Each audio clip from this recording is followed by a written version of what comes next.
मुंबई जैन, नडियाड वाले, गुजरात। श्री राजेश कुमार रविंद्र चंद जैन, श्रीमती संगीता राजेश कुमार जैन, पुत्री निधि राजेश कुमार एवं पूर्वी राजेश कुमार जैन, पुत्र समय राजेश कुमार जैन, भ्राता एवं भ्रात वधू श्री मुकेश कुमार रविंद्र चंद जैन, श्रीमती मनीषा मुकेश कुमार जैन, भ्राता एवं भ्रात वधू श्री श्रेयांश कुमार रविंद्र चंद जैन, श्रीमती पूजा श्रेयांश कुमार जैन, भतीजी श्रेया जैन, भतीजे निमेश एवं निशित जैन। माता पिता श्रीमान रूपचंद जी जैन, श्रीमती कमला जैन, दिनेश जैन, रेखा जैन, दिवेश जैन, दिशा जैन, गंगवाल परिवार। प्रवासी मुंबई, निवासी ब्यावर।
जय श्री ओम नमः सिद्धेभ्यः। जय श्री ओम नमः सिद्धेभ्यः। सर्वमंगलमांगल्यं सर्वकल्याणकारकं प्रधानं सर्वधर्माणां जैनं जयतु शासनो जैनं जयतु शासनो। पंच परमेष्टि भगवान के आचार्य श्री गुरुवर कुंद कुंद महाराज की, आचार्य श्री गुरुवर विद्यासागर महाराज की। बोलिए परम पूज्य जगत पूज्य निर्यापक श्रवण मुनि पुंगव श्री सुधा सागर जी महाराज की समस्त आचार्य संघ की। इस दुनिया को जब अच्छी तरह से पहचानते हैं तो ऐसा लगता है इस दुनिया में सब कुछ अच्छा ही अच्छा है। दुनिया को जब दूसरी दृष्टि से देखते हैं तो लगता है इस दुनिया में सब कुछ बुरा ही बुरा है।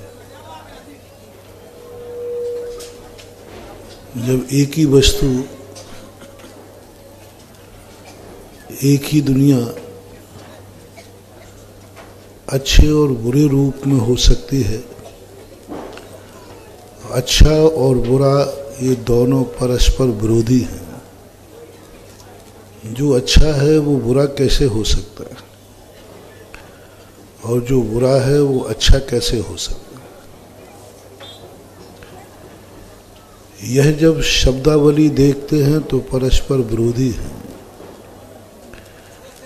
लेकिन जब वस्तु के स्वरूप को देखते हैं तो ऐसे लगता है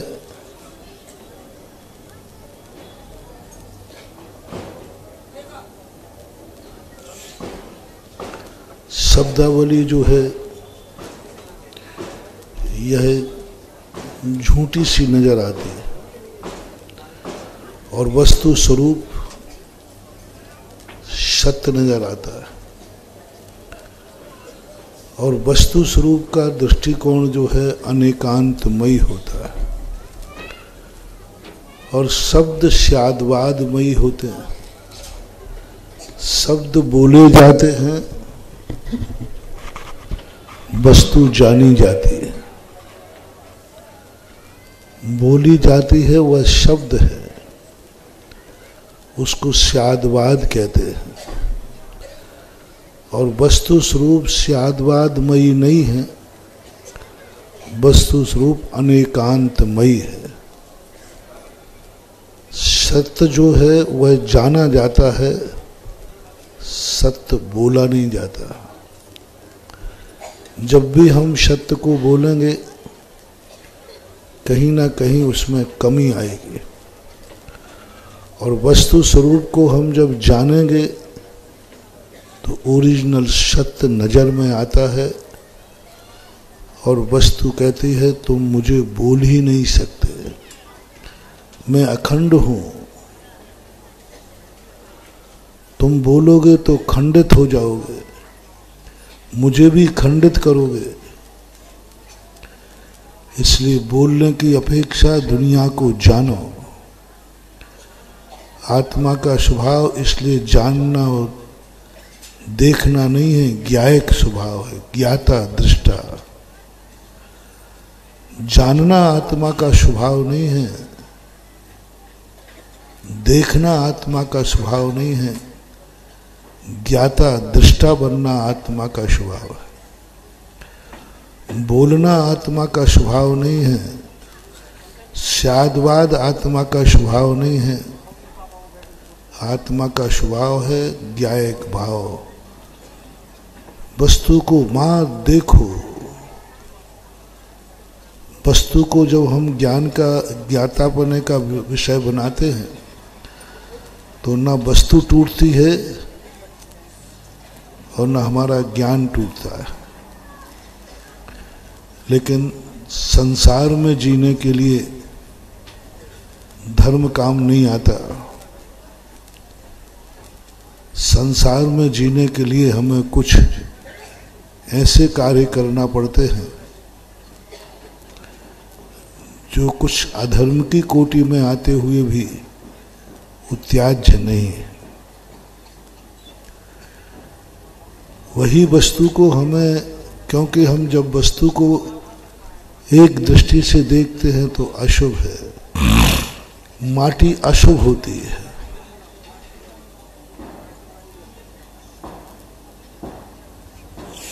माटी अशुभ होती है।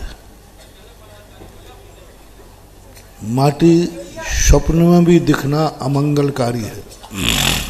माटी यात्रा में जाते समय कोई माटी दिखा दे तो अशुभ होता है, लेकिन उसी माटी का यदि कोई घड़ा बना दे तो मंगल कलश होता है। अशुभ को शुभ बना दिया। माटी जब कीचड़ के रूप में थी, गारे के रूप में थी, लोष्ट के रूप में थी, अशुभ थी। माटी ने अपना आकार बदला है। आकार बदलते ही शुभ हो गया, मंगलमय हो गया। कुछ नहीं बदलना, आकार बदलना, वस्तु नहीं बदलना। आकार बदल जाता है तो सब कुछ शुभ नजर आने लग जाता है, और आकार नहीं बदलता है तो सब अशुभ नजर आने लग जाता है। वही वस्तु अनिष्टकारी हो जाती है। माटी के कलशों, माटी को लेकर के कोई घट यात्रा नहीं निकालता, लेकिन उठी माटी के कलश बन जाए तो पंच कल्याणक की घट यात्रा मंगलदायी हो जाती है। मंगलदायी हो जाती है। एक आकार बदलने से इतना शुभ सगुन हो गया कि वह कलश घट यात्रा का रूप ले लिया। उस कलश ने कहा कि चलो घट यात्रा निकालें। बोले क्यों? बोले मंगल शगुन करना है। ऐसा ही सारी दुनिया में है, ऐसे ही आत्मा का रूप है। वही आत्मा अमंगलकारी होती है, लेकिन थोड़ा सा अपना आकार बदल दे तो वही मंगलकारी हो जाती है। संसारी व्यक्ति, सामान्य रूप से व्यक्ति अमंगलकारी है, और वही थोड़ा सा एक देखो, एक नग्न व्यक्ति है, फकीर आदमी है, नग्न है तो अशुभ कहा गया। नग्न व्यक्ति अशुभ होता है। स्वप्न में भी नंगा व्यक्ति दिखे तो अशुभ होता है। यात्रा में कोई नंगा व्यक्ति दिखे तो अशुभ होता है। वही नग्नता यदि दिगंबर मुनि भेष में आ जाए तो साहू मंगल होता है। वस्त्र दोनों के पास नहीं है, लेकिन एक विचार बदल गया, एक आकार बदल गया, एक आंख बदल गई, एक मन बदल गया, एक कर्ण बदल गए, एक चाल बदल गई, एक सोच बदल गया। वह अमंगल से मंगल हो गया। सोच बदल गया। नंगा व्यक्ति अपने आप को फकीर मान रहा था, और मुनिराज अपने आप को जगत का वात्सल्य संपूर्ण मान रहे थे। उस नंगेपन में वो अपने आप को दुर्भाग्य मान रहा था। मेरे क्या दुर्भाग्य हैं कि तन पे भी कपड़ा नहीं है, और मुनिराज मान रहे हैं अवभाग्य है मेरे कि मैं परम दिगंबर मुद्रा में हूं। वो दुर्भाग्य मान रहा है और यह सौभाग्य मान रहा है। मात मन बदला है। उसको दुर्भाग्य लग रहा है कि मेरे तन पर कपड़ा नहीं है, और यहां सौभाग्य लग रहा है कि मैंने कितने जन्म में पुण्य किए। वो कह रहा है मैंने कितने जन्म में पाप किए जो मुझे कपड़ा भी नहीं है, और इधर मुनिराज कह रहे हैं मैंने कितने जन्म से पुण्य किए जो आज मैं परम दिगंबर मुद्रा को धारण किया। और अवभाग्य मानता है। अंदर विषय वासना वर्त, बाहर लोक लाज भय भारी। ताते परम दिगंबर मुद्रा, धर न सके दीन संसारी। ऐसी परम मुद्रा, उसको देख करके लोग शर्म से आंखें झुका लेते हैं, और मुनिराज की मुद्रा को देखकर अंधा भी आंखें लगा लेता है। वह भी सोचता है मैं धन्य हो गया, मंगल स्वरूप हो गया। ऐसी सृष्टि की हर चीज थोड़ा सा बदल दो, सोचने का नजरिया बदल दो, ये मन मंगल हो जाएगा। देखने का नजरिया बदल दो, ये आंख मंगल हो जाएगी। सुनने का नजरिया बदलना है, ये कान इतने मंगल हो जाएंगे। एक आंख वह है जो किसी की तरफ देख लेता है तो वो कहता है देख वो मेरी तरफ घूर रहा है, इसकी आंखें फूट जाएं। होता है कि नहीं? और एक आंख वह है कि एक क्षण को भी देख ले तो रोम रोम पुलकित हो जाए, धन्य हो जाए, आज महाराज ने मुझे देख लिया। आंख तो वही है, हाड़ मांस चमड़े से बनी हुई है। एक दृष्टि बदल जाने से आंख को लोग तरस रहे हैं कि ये आंख मेरी तरफ उठ जाए, मुझे देख लेवे, मेरा शगुन हो जाएगा, मंगल हो जाएगा, मेरे जन्म जन्म के पाप कट जाएंगे।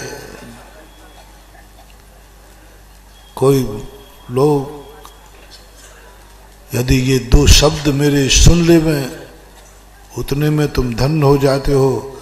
महाराज ने मेरी बात सुन ली, कहीं कुछ नहीं, और दो शब्द बोल दे में तो अरे महाराज जन्नत मिल जाती है। महाराज के मुख से दो शब्द मिल जाते, नजरिया बदल गया। वही पैर किसी को लग जाए तो सबसे ज्यादा इस शरीर में पैर अशुभ होते हैं। पूरे शरीर के अंदर जितने अंग उपांग हैं उनमें सबसे ज्यादा पैर अशुभ माने गए, अमंगल माने गए। किसी को शरीर का कोई अंग लग जाए तो बुरा नहीं मानता, और पैर लग जाए तो अरे भैया पैर लग गया सावधान, हाथ भी तो लग गया। पैर लग जाए तो सबको बुरा लगता है। और देखो वही पैर मुनिराज के मिल जाएं तो उन पैरों को छूने के लिए व्यक्ति मस्तक रख देता है। पैर वही है, गृहस्थ का पैर अमंगल है, साधु का पैर मंगल है। छूने के लिए तरसता है। सबसे ज्यादा अमंगल पैर है, और साधु के पूरे शरीर में सबसे ज्यादा ताकतवान और मंगलवान कौन है? सिर का गंधोदक ले लो ना, सिर का। महाराज जी मुझे आपके सिर का कर, क्योंकि सिर सबसे अच्छा है। तो महाराज का महाराज सिर ऐसा कर लेना। बोले क्यों? हमें सिर का गंधोदक चाहिए। भाई पैरों से तो हाथ अच्छे है ना, तो हाथ धुलवा लो ना गंधोदक। नहीं, क्या गजब का चमत्कार। संसार से सबसे अशुभ पैर हैं, और थोड़ा सा नजरिया बदला कि संसार में सबसे ज्यादा शुभ पैर है। चरणों का गंधोदक ही शक्तिशाली है, सिर का पानी नहीं, हाथों का धोबन नहीं। पैर यदि धुल जाए, हाथ धुल जाए तो वो गंधोदक नहीं, सिर धुल जाए तो गंधोदक नहीं, और पैर धुल जाए तो इतना गंधोदक कि तुम्हारे जन्म जन्म के पाप क्षय हो जाए।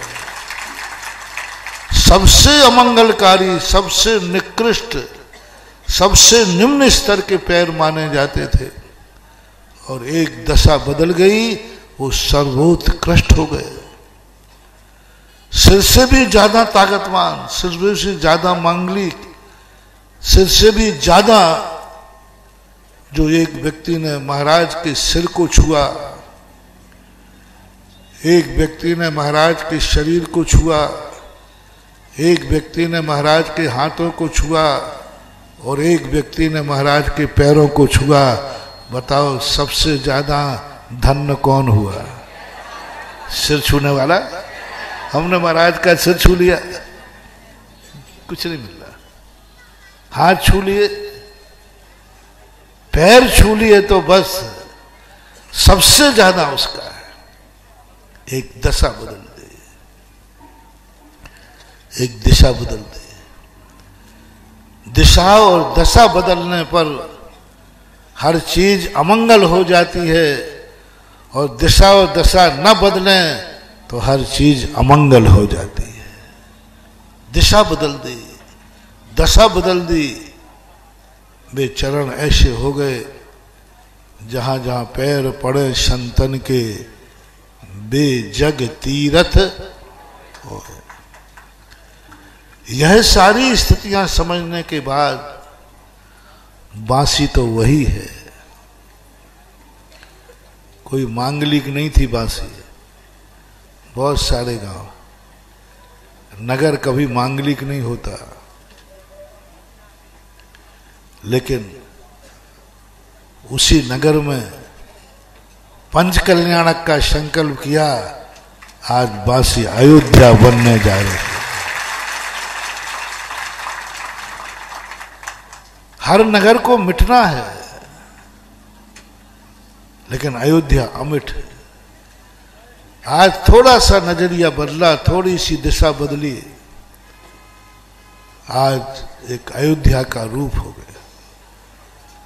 तुमने थोड़ी धन की दिशा बदली। धन व्यक्ति, कहीं मैंने अभी 2-3 दिन पहले कहीं कहा था, या यहीं कहा होगा कल, पानी नीचे की तरफ बहता है, उसका नाम निम्नगा है। नीचे की तरफ बहेगा, ढाल जहां मिल जाता है, वह पानी बहता बहता अंत में जहां से आया था उसी समुद्र में मिल जाता है। जब तक पानी नीचे की तरफ बह रहा है, समझ लेना इसकी गति वही समुद्र। कितनी मेहनत करके समुद्र का पानी तपा, तपन सहन की, तपस्या की, और तपस्या करके वह आकाश में उड़ा। इतनी तपस्या की, इतनी तपस्या की कि खारा जल मीठा हो गया, भाप बन गया, और इतनी ऊंचाइयों पर उड़ा, इतनी ऊंचाइयों पर उड़ा कि वो भाप से बरसा हुआ जल मीठा हो गया। खारे से मीठा, तप का परिणाम देखो। थोड़ा सा ऊंचा उठने का परिणाम देखो। खारा जल मीठा, समुद्र का कोई एक बूंद पानी पी नहीं सकता, पी नहीं सकता। शरीर पर पड़ जाए तो शरीर की चमड़ी गल जाए, इतना खतरनाक पानी है। लेकिन थोड़ा सा उस जल ने तपस्या की, थोड़ी तपन को प्राप्त हुआ। जल जो नीचे की तरफ बह रहा था, वह जल भाप बनकर ऊपर जाता है, और इतनी ऊंचाइयां पा ली कि ऊंचाइयों पर जाने के बाद किंचित मात्र भी खारापन नहीं रहा। आकाश से बरसने वाला पानी कभी खारा होता ही नहीं। वही समुद्र का ही तो पानी है, कुछ नहीं बदला। एक थोड़ा सा तपस्या की, थोड़ी सी अपनी दिशा बदली, थोड़ी सी दशा में सुधार किया, खारापन गायब हो गया और मीठापन आ गया। और बरस करके उस पानी का सब इंतजार करते। समुद्र के पानी को कोई मतलब नहीं है, आकाश से पानी का सब इंतजार करते। समुद्र का पानी सारी पृथ्वी को सुखा देगा। जहां जहां समुद्र का पानी पड़ेगा सारी हरियाली नाश हो जाएगी, और वही जल यदि अपनी दशा बदल दे और आकाश में जाके बरस जाए तो सारी भूमि सस्य श्यामला हो जाएगी, हरी भरी हो जाएगी। अब देखो समुद्र में है, खेत में समुद्र का पानी डालो सब हरियाली सूख जाएगी। समुद्र के किनारे कभी पेड़ नहीं देखे समुद्र का पानी पीने वाले। वो पेड़ होते हैं जिनको पानी खारा को मीठा करने की ताकत है, बाकी नहीं होते। समुद्र में तो होते ही नहीं, कोई धूप भी नहीं होती, चोई नहीं होती। समुद्र को मैंने देखा, आपके तालाब में चोई होती है, काई होती है। समुद्र में कोई चोई नहीं होती, खाई नहीं होती। कोई वो जलकुंभी होती ना, जलकुंभी, तालाब में जलकुंभी होती है, समुद्र में जलकुंभी नहीं होती। कुछ काम का नहीं, लेकिन वही जल ने दशा बदली और इतना जहां जहां बरसात हो जाती है वहां सब तरफ हरी भरी हो जाती है। दशा बदलने से उसी जल का गुण देखो कितना बड़ा आ गया, बहुत बड़ा गुण। और लेकिन वहां बदलने के बाद यदि फिर भी जल नीचे की तरफ बह गया तो नदी जाकर के पुनः समुद्र में जाकर के उसको पटक देती है। जा, तुझे कितना भी ऊंचा उठाओ आखिर तू गिद्ध उठे कितना ऊंचा भी, नभ पर कभी विचार किया, सदा जमी पर पड़े मांस के टुकड़े से उसने प्यार किया। कितने ऊंचा उठा दो, लेकिन वो नीचे ही देखता है कि मांस का टुकड़ा कहां पड़ा।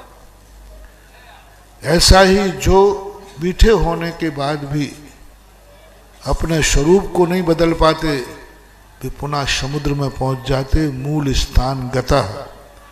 अपन को भी 2000 सागर वर्ष कुछ उठने को मिले हैं। यदि हमने कुछ बांध लिया, अपनी दिशा बदल दी, तो यह पानी बिजली के रूप में परिवर्तित हो सकता है और बिजली बनकर सारे जगत का अंधेरा दूर कर सकता है। आपका धन निम्नगाह है, आपकी आंखें निम्नगाह है, आपकी शक्ति निम्नगाह है, आपका सोच निम्नगाह है। जन्म से सब निम्नगाह होते हैं, लेकिन थोड़ा सा तुमने परिवर्तन किया कि नहीं, मैं अपने धन को पाप की तरफ नहीं पुण्य की तरफ परिवर्तित करते हैं, तो लो थोड़ा सा धन को मोड़ दिया तो आज बांसी में आनंद ही आनंद हो रहा है। थोड़ा धन को मोड़ दिया। धन तो था सारे जगत के पास है, लेकिन आज उस धन ने किसी को 100 धर्मेंद्र बना दिया।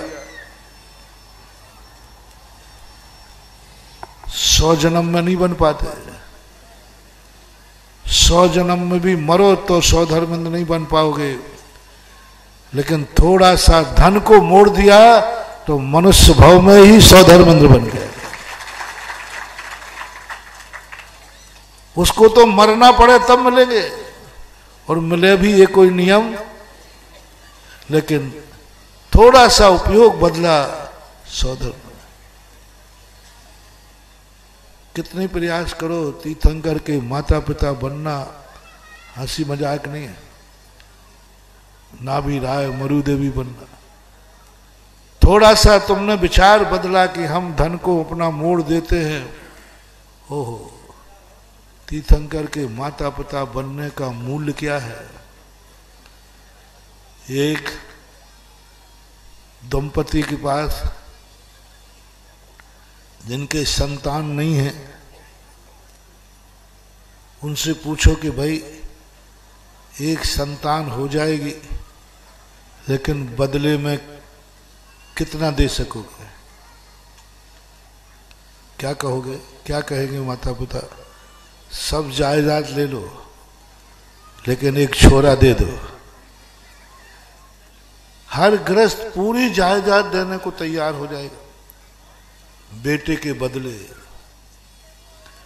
एक बेटे के बदले यदि तुमसे पूछता हूं कोई कहे कि सारी जायदाद मेरे नाम कर दो नहीं तो मैं बेटे को ले जाऊंगा, तो तुम बेटे को ले जाने दोगे कि जायदाद दे दोगे? बताओ तो सही। हैं? बांसी वाले बताओ, ललितपुर वाले बताए। अरे महाराज जी सारी जायदाद चली जाए तो चली जाए लेकिन बेटे को नहीं जाना। अरे तुम तो छोड़ो, एक मृगी अपने बेटे को बचाने के लिए प्राण दे देती है। प्रीत्यात्म वीर मविचार्य मृगी मृगेन्द्रम नाभेति किम निज शिशो परिपालनार्थम। एक मृगी अपने बच्चे को प्राण दे रही है तो मनुष्य तो सारी दुनिया की सब लुटाने को तैयार है बेटे के खातिर। एक साधारण बेटा, एक मृगी अपने बच्चे को पाने के लिए, अपने बच्चे को पाने के लिए प्राण देने को तैयार है। और जिसे तीर्थंकर जैसा बेटा मिल रहा हो वो क्या नहीं देने को तैयार है। एक सामान्य छोकरा, एक सामान्य, ये भी पता नहीं कि भविष्य में ये मेरे काम आएगा कि, ये भी पता नहीं कि ये मेरी इज्जत रखेगा कि बेइज्जती रखेगा, ये भी पता नहीं है कि पता नहीं कल बुढ़ापे में ये काम है। उच्च होने के लिए वो मृगी उस बच्चे के लिए जो बच्चा उसके कोई काम आने वाला नहीं है। थोड़ा सा बड़ा होने के बाद उस पशु का बच्चा माँ को भूल जाएगा, पिता को भूल जाएगा। ऐसे बच्चे के लिए मृगी मरने को तैयार है। और यहां तो कौन सा बालक मिल रहा है मरु देवी को, है अभी मरु देवी ने अभी बनाएंगे। ऐसा कौन सा महान बालक मिल रहा है मोहन बाबा को। बाबा है कि मावा है? मोहन मावा को है। क्या मिलने वाला है, क्या सोच। एक मृगी उस छोटे से बालक के लिए पाने के लिए इतना सब कुछ निछावर कर रही है। यहां तो साक्षात तीर्थंकर मिलना है। तीर्थंकर का बालक मिलेगा, मैं तीर्थंकर के माँ बाप बनूंगा, तीर्थंकर मेरी गोदी में होंगे। तीर्थंकर को मैं तीर्थंकर के मास के नाम से जानी जाऊंगी। किसकी माँ है? तीर्थंकर की माँ है। किसके पिता है? तीर्थंकर के पिता है। ऐसा पद, जिस पद को पाने के लिए पूरे भक्तांबर में भगवान के उतनी प्रशंसा नहीं की है। मां संसार में एक स्त्री की प्रशंसा की, स्त्रीणाम शतानि शतशो जनयन्ति पुत्र। क्या बात है। स्त्री जाति सदा निंदा का पात्र बनती है। सभी लोग कहते हैं ढोल गमार रहे ताड़ना, इतनी निका गमार की बराबरी पर रख दिया, स्त्री को पशु की बराबरी पर रख दिया। ढोल गमार शूद्र पशु नारी। देखो तुलना तो देखो कितनी बड़ी दी। ढोल के बराबर, ढोल के बराबर, ढोल गमार, ढोल ढोल ढोल गमार शूद्र पशु नारी। मतलब क्या नारी की दुर्दशा की है। ढोल के बराबर, जैसे ढोल में मारते रहते ना दोनों तरफ से, बेचारी नारी दोनों तरफ से पिटती है। कुंवारी रहती है तो घर वाले कहते अरे भैया पराए घर का धन है, है ना। और ससुराल आती है तो पराए घर से आई है, उसका घर है ही नहीं बेचारी का। दोनों तरफ से, जैसे ढोल दोनों तरफ से पिटता है ना, ये दोनों तरफ से पिटती है, ना इधर की है और ना गमार, ढोल गमार। बताओ किसकी बराबरी पे बैठाल दिया तुम्हें? गमार की बराबरी पे। गमार किसे बोलते हैं? शूद्र। नारी को किसके साथ बैठाल दिया? शूद्र की। पशु। अब बोलो, बोले पशु और नारी सब एक, यानी नारी और पशु सबको एक डंडे से हाँक दिया। थोड़ी दशा बदल दो। जैसे हमने कहा था ना, वो माटी अमंगल है, पद दलित है। वो माटी पद दलित, माटी का दूसरा नाम है पद दलित, जो सदा पैरों से रौंधी जाती है। थोड़ी सी दशा बदल जाए तो वह माटी का घड़ा सारी दुनिया को रौंदती है। अच्छी माटी कहती है, क्या तुम मुझे माटी समझते हो? पद दलित। मुझे थोड़ा सा कोई कुम्हार मिल जाने दो, फिर बताऊंगा मैं। यदि मुझे कुम्हार मिल गया, माटी कहे कुमार से, तू क्या रौंदे मोए, एक दिन ऐसा आएगी मैं रूंधूंगी तो। थोड़ा सा परिवर्तन करना। माटी पद दलित थी, कलश बन गई, मंगल हो गए। पैर अशुभ थे, साधुता आई, पूज्य हो गए। जल खारा था, थोड़ा तपा, आकाश में उड़कर मीठा हो गया। आप भी यदि बदल जाएं, कोई नहीं बदल सकता तुम्हें नारी। पति पाकर के तुम पूज्य बन जाओगी? नहीं।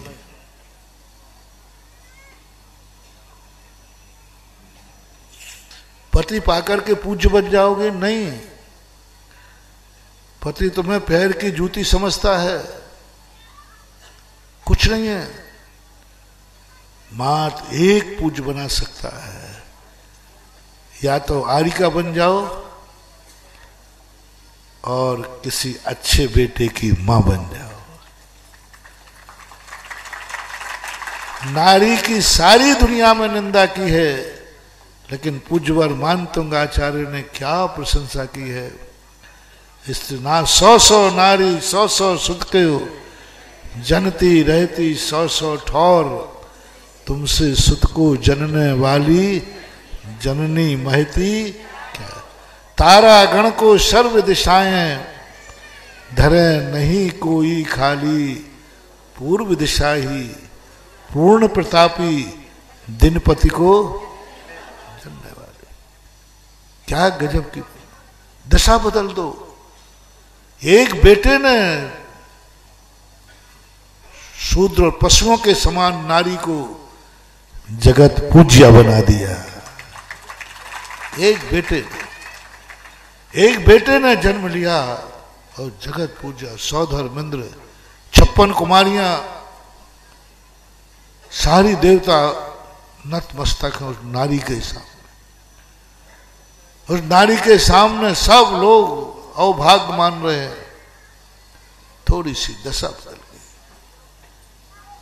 छोटे से धन ने, हाथ के मैल ने, किसने? हाथ के मैल ने, छोटे से धन ने पशु के समान नारी जीवन को तीर्थंकर की माता बना दिया। पंच कल्याणक में ना भी रहा है, माता बना दिया। दशा बदल गई थोड़े से। सौधर्मेंद्र नमस्कार करेगा। अभी बता रहे थे कि महाराज जी, अभी तो हम पंचकर्ण के माता पिता बने ही नहीं, बड़े बड़े लोग मेरे पैर छू रहे। जो उम्र में बड़े हैं उनसे छुआऊं कि नहीं छुआऊं? मैंने कि वो तुम्हारे नहीं छू रहे हैं, होने वाली तीर्थंकर की माता के छू रहे हैं, होने वाले तीर्थंकर के पिता के छू रहे हैं, वो सौधर्मेंद्र देवराज के छू रहे हैं। वो और तीर्थंकर की माता से बड़ा कोई दुनिया में होता ही नहीं है। उम्र का सवाल नहीं है, यहां गुणों का सवाल। गुण जब प्रकट हो जाते हैं, बेटा जब मुनि बन जाता है तो पिता भी चरणों में माथा झुका देते। उम्र का सवाल नहीं, गुणों का सवाल है। तो ऐसे गुण प्रकट करना आज एक महोत्सव, एक ऐसा महोत्सव वासी में हुआ होगा कभी। बताते हैं 300 साल पहले कोई अवशेष हैं यहाँ पर। कितनी पीढ़ियां निकल गई।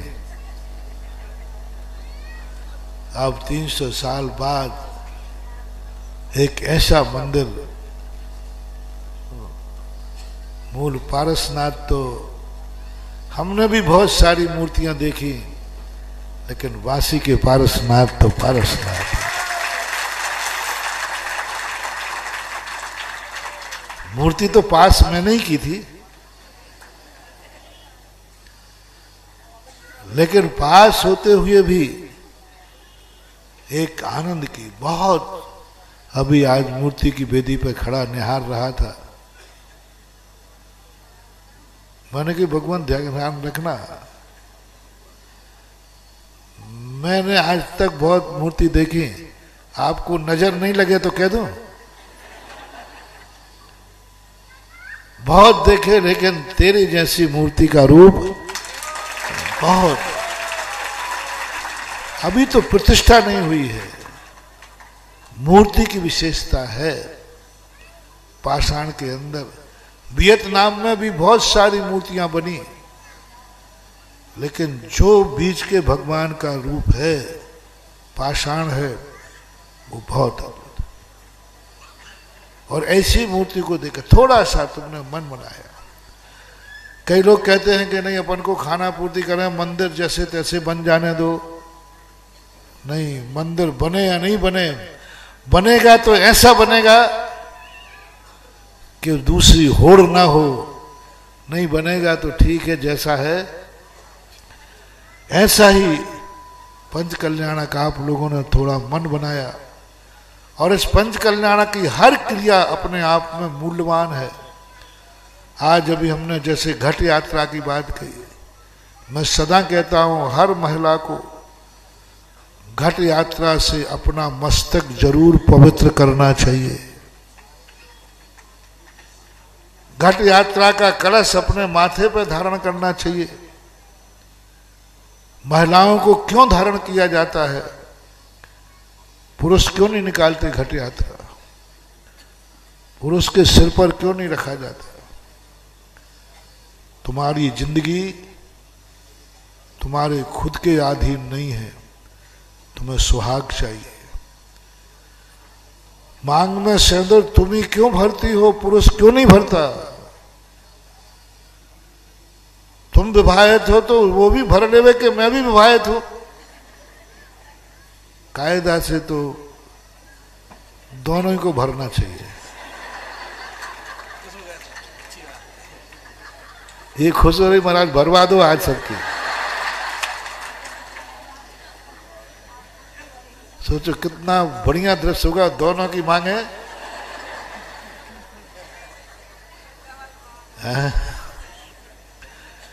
दोनों को वही आभूषण जैसे तुम लोग पहनते हो ना नाक में, वो ऐसे इनको भी पहनाई जाए। क्यों? दोनों बराबर है। तुम ही विवाहित हो कि वो भी विवाहित है? विवाह तो दोनों ने किया, लेकिन नहीं, तुम्हारी जिंदगी पराधीन है, तुम्हारा सुहाग पराधीन है। इसलिए आपको अपने सिर पर मंगल कलश। ऐसा ही पंडाल में कार्यक्रम प्रारंभ होते ही दूसरा मांगलिक कार्यक्रम होता है ध्वजारोहण। बहुत बड़ी चीज है ध्वजारोहण। ध्वजा का एक ऐसा रूप दिया गया, आपने राष्ट्रीय ध्वजा देखा? ध्वजा के लिए ही लोग मर जाते हैं। ध्वजा के लिए युद्ध होते हैं। राजमहलों में उसकी ध्वजा है तो राजा चैन से नहीं, और स्वयं की ध्वजा पड़ जाए तो चैनी। मात ध्वजा, सभी, चाहे राष्ट्र हो चाहे धर्म हो, ध्वजा का बहुत बड़ा मान। यहां तक गया कि सैनिक स्वयं जमीन में गिर जाएगा लेकिन ध्वजा को नीचे नहीं गिरना देता। ध्वजा नीचे नहीं गिरना देता। ध्वजा हमारी सबसे ज्यादा पावरफुल होती है। जितने भी यहां क्रियाएं होंगी वो सब ध्वज दंड के माध्यम से ध्वजा में जाएंगी, और जितनी हवा चलेगी ध्वजा जिस दिशा में वो हवा ध्वजा को छू के जाएगी उस तरफ का सर्व तरफ सुभिक्ष ही सुभिक्ष होता है। ध्वजा से संकेत लगता है प्रतिष्ठा पाठों में कि ये पंचकल्याणक कैसा होगा। ध्वजा की दिशा देखकर, ध्वजा की परिणति देख करके ये ध्वजा निमित्त शास्त्रों के अनुसार भविष्य का निर्णायक है। भविष्य का निर्णायक है, भविष्य वक्ता है, भविष्य का संकेत है। अपन लोग चेतन होकर के भी भविष्य नहीं जान पाए। हमें पता नहीं है कि कल क्या होगा, ध्वजा को पता है कल क्या होने वाला है। वो आज संकेत दे देगी, तुम समझो या न समझो, वो संकेत देगी। जड़ है, 2 मीटर का कपड़ा है, 2 मीटर का कपड़ा है जो थान बाजार में मिलता है दुकान में, लेकिन जैसे ही ध्वजा पे चढ़ता है वो कपड़ा, और जैसे ही उसके सामने ध्वज का संकल्प होता है, कपड़ा मांगलिक नहीं है। मैंने पहले ही कहा आकार मांगलिक है, दशा मांगलिक है। दशा बदल दो, मिट्टी ने अपनी दशा बदली, मंगल हो गया। व्यक्ति ने अपनी सदा दशा बदली, शुभ शगुन हो गया। दशा बदल दो, कपड़े की दशा बदलना है। कपड़ा मांगलिक नहीं है, लेकिन कपड़े की दशा बदलो। उस कपड़े को जैसे तुमने ध्वजा का आकार दिया वो कपड़ा मांगलिक हो गया, और जैसे ही ध्वजा को ऊपर जाकर के आप ले गए और जैसे ही डोरी खींचते हैं ध्वजा की दिशा बदल जाती है। जब तक डोरी नहीं खींची, दशा कपड़ा है, सामान, ध्वजा का आकार है। जैसे प्रतिष्ठित मूर्ति अभी नहीं हुई है तो आकर्षण तो है लेकिन पूजनी नहीं है। आकर्षण तो है लेकिन पूजनी नहीं है। वो आकर्षण तो है। ऐसे ही ध्वजा ऊपर जाने के बाद आकर्षण तो है लेकिन पूजनी नहीं है। अभी वो शक्ति नहीं आई उसमें। 1 सेकंड में शक्ति देखना। 1 सेकंड पहले, 1 घंटे पहले वो कपड़ा थी, मील में थी, थान में थी, कुछ नहीं। कपड़े का आकार लिया, आकर्षण बना ध्वजा, लेकिन अभी शक्ति जागृत नहीं हुई, अभी पूजनी नहीं हुई, अभी वंदनी नहीं हुई।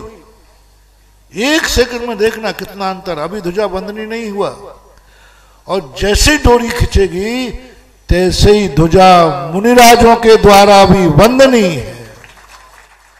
8 मंगलों में एक मंगल है, ध्वज को मंगल कहा है। अब कपड़े का आकार और जैसे ही ध्वज का स्थापित किया वो मंगल हो गया, कपड़ा मंगल हो गया। अमंगल था वो, अमंगल था, कपास अमंगल था। कपास का ढेर अमंगलकारी होता है। यात्रा आदि में, स्वप्न आदि में कपास देखना अशुभ सूचक होता है, लेकिन उसी कपास ने आकार बदला, ध्वजा बदली, ध्वजा का रूप हुआ, ध्वजा के स्थान पर आया, ध्वजा का संकल्प हुआ, ध्वज मंगल हो गया, मंगल हो गया, वंदनीय हो गया, पूजनीय हो गया। और उसी समय ध्वजा को इतनी शक्ति प्रकट हो जाती है, इतनी शक्ति प्रकट हो जाती है कि वो ध्वजा भविष्य की घोषणा कर देती है। इतनी शक्ति आ गई, एक क्षण में शक्ति आ गई, इतनी भयानक शक्ति। इतने जल्दी तो मनुष्य भी, बताते हैं गणधर परमेष्ठी दीक्षा लेते हैं, एक अंतर्मुहूर्त पहले मिथ्या दृष्टि थे, शक्तिहीन थे, अंधे थे, कुज्ञान था।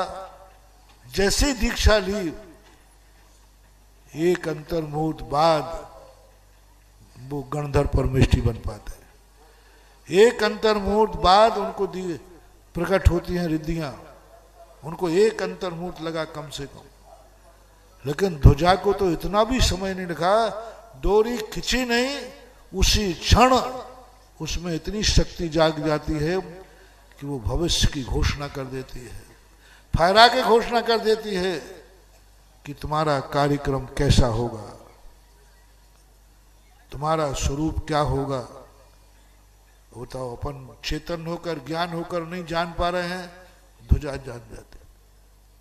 इसलिए किसी भी कार्यक्रम करने के पहले ध्वजारोहण बहुत महत्वपूर्ण होता है।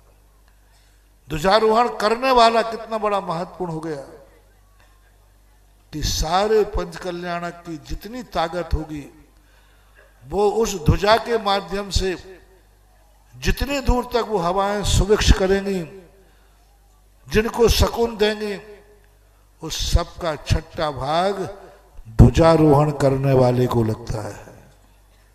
ध्वज स्थापन करना।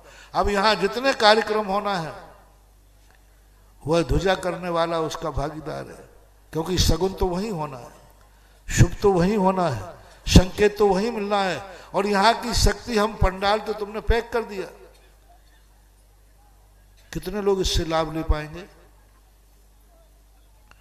जितने जैनी हैं, जितने श्रद्धालु हैं, जितने अंदर आ पाएंगे, जिनको अंदर आने दोगे, वही इसका लाभ लेने वाले हैं।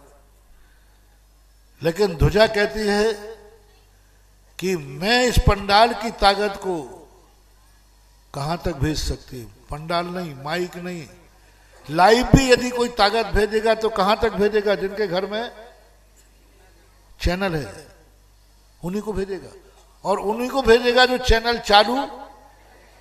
लेकिन ध्वजा इस पंडाल की एनर्जी को उनके पास भी भेजेगी जो कुछ भी नहीं जानते, पेड़ पौधे भी। पेड़ पौधों को भेजेगी, मिट्टी को भेजेगी, पानी को भेजेगी, पशुओं को भेजेगी, कीड़े मकोड़ों को भेजेगी। यानी जो पंडाल में आ नहीं सकते उन तक भी यह अपनी एनर्जी भेजकर उनको सुखी करेगी। सुभिक्ष करने का अर्थ क्या है? सुभिक्ष करने का कि जहां तक ये हवा जाकर के जिस पेड़ को छुएगी उस पेड़ को सदा हरा भरा रखेगी, सुभिक्ष करेगी। जो जानते ही नहीं है कि धर्म क्या है, एक इंद्रिय है, स्थावर है, सबसे बड़ा पापी संसार में कोई होता है, पूरे 8 कर्मों में सबसे बड़ा पाप कर्म कोई होता है तो स्थावर नाम कर्म, सबसे ज्यादा स्थावर नाम कर्म। उस स्थावर नाम कर्म को भी ये ध्वजा सुखी करेगी, उसको भी सुख देगी। जिसको कोई सुख नहीं देता उसको भी सुख देने वाली होती, इसलिए ध्वजारोहण होता है। एक एक क्रियाएं, फिर बाद में मंडप शुद्धि होगी। अशुद्ध है मंडप। तुम्हारी महिलाएं सुनो, तुम्हारी घट यात्रा को तुम लोग महत्व नहीं देते। तुम्हारी 2 बूंद जल से ये भूमि कैसी रही थी पहले? कचड़ा घर। प्रदीप भैया देखते, मैं तो देखते ही नहीं ऐसी भूमियों को, क्योंकि हम तो जब जाते हैं तब तक ये आके कहते हैं और भिन्न मनाते हैं, महाराज जी बहुत बहुत बहुत गंदा स्थान। अच्छा है कि मैं तुम्हारे भोजन बनाते समय चौके में नहीं जाता है, नहीं तो मैं तो हार ही। आज देखो अपवित्र दुनिया यहां क्या गंदगी करती थी। दुनिया यहां किस रूप में पड़ा हुआ था मैदानियों, आज तुम्हारे कलश की दो दो बूंदें इस पंडाल को इतना पवित्र कर देंगे कि भगवान भी अवतरित होने के लिए तैयार हो जाए। पूरे पंडाल को दो बूंदें, अभी तुम्हें बताएंगे, दो दो बूंदें करके महिलाएं पूरे मंडप को शुद्धि करेंगे। उन दो बूंद जल से इतना शुद्ध हो जाएगा स्थान, इतना शुद्ध हो जाएगा कि भगवान के बैठने लायक हो जाएगा, भगवान के अवतरण के लायक हो जाएगा। इतना पवित्र हो जाएगा कि यहां भगवान, ओहो यहां भगवान एक दिन आहार करेंगे, इतना पवित्र हो जाएगा तुम्हारी दो बूंदें। बताओ भैया चौका कितना पवित्र होता है, हैं? तुम्हारी इन दो बूंदें जल को पूरे मंडप में छिड़केंगी और ये पंडाल, ये स्थान आहार लेने हो जाएगा। मुनिराज आहार लेंगे यहां खड़े होकर, मुनिराज दीक्षा लेंगे यहां खड़े होकर, भगवान का समोषण रचा जाएगा यहां पर। एक छोटी सी घट यात्रा है, छोटी सी क्रिया है, लेकिन लाभ कितना है। वो दो बूंदें तुम्हारे घड़े की कलश जो तुम सिर पर रख के लाई हो, उसकी ताकत देखो कितनी है, उसकी एनर्जी देखो कितनी। जल की कीमत कितनी है? कुछ नहीं, पैरों में ढाल लो, हाथ धो लो, कोई कीमत नहीं है। जल की कोई कीमत नहीं है। यूं लोग नहाते हैं, नाली में बह जाता है, हाथ धोते हैं, गंदा हो जाता है, लेकिन वही जल जब घट यात्रा के कलश में भर के आता है तो अपवित्र जमीन को भी पवित्र कर देता है, अपवित्र जमीन को पवित्र कर देगा। और इतना पवित्र महानुभाव जो भगवान के 5 कल्याणक होना है, इसके योग्य इस पंडाल को बना देगा, इतनी एनर्जी इसमें दे देगा। उन दो बूंद जलों में इतनी ताकत होगी कि वो आज तुम्हारे घट यात्रा के 2 छांटे पड़ते ही इस प्रांगण की सारी अशुद्धि गायब हो जाएगी और शुद्धि का रूप धारण कर लेगा। दशा बदली है। जल वही है कि नहीं? जल कोई नया है कि बांसी का जल है? नहीं नहीं, शायद स्वर्गों से मंगाया होगा। वही बांसी का जल है। नहाने में गया, नाली में बह गया, उसी जल ने कलश का रूप धारण किया, कलश में भी घट यात्रा का रूप धारण किया। घट यात्रा के कलश में आया तब ताकत आई है। घट यात्रा के तुम्हारे लोटा में होता तो लोटा लोटा लोटा, इसको लोटा कहेंगे, ये लोटा नहीं है। हाँ, और पीने वाला कलश नहीं है, वो लोटा है, हैं? पीने वाले 5 लोटे को कलश कहते हो? नहीं, देखो नाम बदल गया, आकार उसका भी यही होगा। पीने वाला पानी लोटा कहलाता है। और वही जल जब घट यात्रा के लिए आए तो कलश में आते ही वह जल इतनी ताकत ले गया, इतनी ताकत पा गया। समय आपका हो रहा है। आप सब लोग हर क्रिया के लिए बहुत महत्व, समय अपने आप में सीमा है, फिर भी ज्यादा ही हो गया। आज क्या करें, भैया ने 6:30 बजे घट यात्रा कही थी, तो मैंने कहा भैया 6 बजे शायद मैं आ पाऊंगा कि नहीं मुझे ही पता नहीं था। जब मैं नहीं आ पाऊंगा तो दुनिया क्या आ पाएगी। लेट होते हैं, समय आपका हो रहा। आज वो ध्वजारोहण कौन करेगा जो 6.5 दिन का सारी एनर्जी सारे जगत के जीवों को भेजेगा। उनको भी भेजेगा जो पंडाल में नहीं आ पाए, उनको भी भेजेगा जो पंडाल में आ ही नहीं सकते।